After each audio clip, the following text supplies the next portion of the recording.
Hi everyone, this is Vijay. Today our topic is about Deno. So we'll discuss about what is Deno, and then who has created Deno, and why it has been built, and what are the main regrets about Node for the Ryan perspective, and what are the main goals for Deno. So let's get started. The first thing is, what is Deno? Deno is a secure runtime for JavaScript and TypeScript. And the next thing is it a replacement for Node? No, definitely it is not a replacement in my opinion.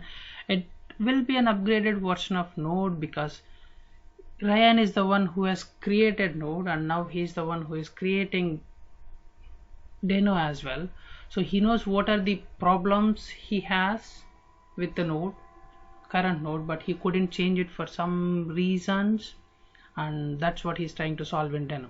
So of course we have huge user base for node nowadays, and it's very popular, so it's not that easy to just go and replace with Deno. So it might be in the future, but we don't know what's going to happen. Let's wait and see. But let's go and see what are the main regrets which Ryan has about Node. He mentioned that there are 10 things which Ryan regret in the Node, but they're not actually 10, they're just 7 he mentioned in the conference. So let's go through one by one. So one of that is not sticking with the promises and security about Node, and the other one is the build system which Node is using at the moment, and the package.json file and Node modules folder, and also require modules without the extensions, and the last one is index.js. Let's go through one by one. First thing is about not sticking with the promises. He has mentioned that he has added promises into the node in June 2009, and he's foolishly removed in Feb 2010, and nowadays that this is the main abstraction for async and f8. So if we would have added the promises in the Node.js, it would have been much better. That's what his opinion. But he also mentioned that as the promises were not there in the JavaScript itself when they were developing Node, so they couldn't do it. So that's one of the regret he has. Second one is about security. Then all Node programs can access all the system calls, such as writing to the disk, accessing to the network, and it's kind of all the write access we'll be having with the node. But as a server-side programming, so he thinks that as a security purpose, so we shouldn't be doing all this.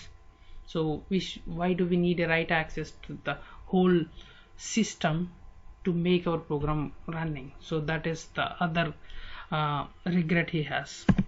And the third one is a build system. So generally he mentioned that build systems are very difficult and very important for building projects, and Node uses something called zip, and if you are writing any module that links to a C library, then Node uses this library called zip to compile that code and then link it to the node, so which is hectic process. So and that's the regret he's thinking about build systems. And there are many more things which is like, and I mean, of course Node is using version 8 via Chrome engine to, I mean, and Deno is also using the same thing anyway.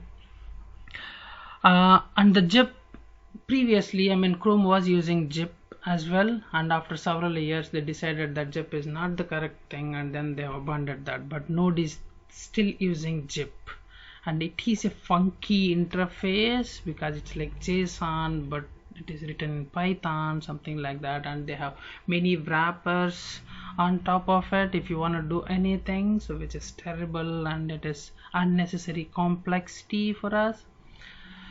And that's why he thinks that the build system of Node is the biggest failure, and he thinks that this is the major regret about Node. And the next thing is package.json file. So it thinks that the package.json file has all sorts of information like license, repository, description, all this kind of, which we really don't require anywhere, we don't really use anywhere. So that's why he thinks that it's definitely not required, and he couldn't change it after that. So once he has added it, because everyone started using Node very frequently, and then it has become so popular, so he couldn't change that, so that's still there. So, and the next thing is Node modules, and this, even I think that, I mean, it's for fine. I mean, if you want to use any module in your project, so you have to add it to the package.json, and that has to be downloaded into the Node modules if you want to run anything in the local server kind of stuff, which is I mean, which complicates, right? So if you want to have any module resolution, which becomes more complicated, which doesn't like it.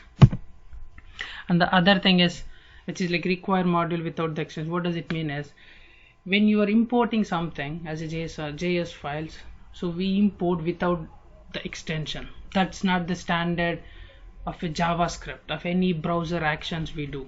So what will happen is, when you try to import any JS file, but the server internally, it goes and checks for all files with that name, and then see what you are looking for it, and it's a more process, and which is not a standard as well, so that he doesn't like it. And the next thing is index.js. He said that, I mean, he thought, as we have an index.html, let's add index.js just for the sake of it, and he thinks that it complicated the module loading system. He doesn't like it, and he suggested that if there is something which was cute just for the sake of it, don't just add it, we have to regret it later. That's what he said. That's his mistake. So these are the main things which Ryan thinks about regretting. He regrets about Node.js, and he is the creator of Node, and he is the creator of Deno as well. So what he's trying to solve, and what are the main goals for Deno are: Deno will be secure execution by default, so you just need a read access to the project working directory. You don't need any write access, or you don't need an access to the environments to run your application. So but if you still wanted to do it, you can. There are options to do it. They're going to provide it with the Deno.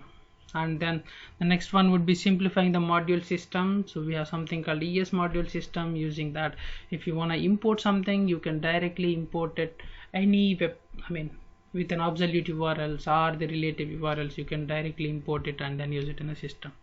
And the next biggest advantage would be TypeScript compiler will built into the executable, so which means an out of box you will get the TypeScript compiler. You don't need an extra compiler just like what we have in the Node, so you don't need that, so you will get it in the Node. And we will always have one single executable file with a minimal linkage for any Deno project. And the next one would be the browser compatibility, which means for any browser actions you want to do, so it's gonna be, they're gonna make sure they follow the more, whatever possible JavaScript standards will be used in the Deno, so which hasn't in the Node. That's what he thinks about it, so they'll make sure they will do it in the Deno. These are the main goals for Deno. So this is what is about for today's topic. Thank you guys.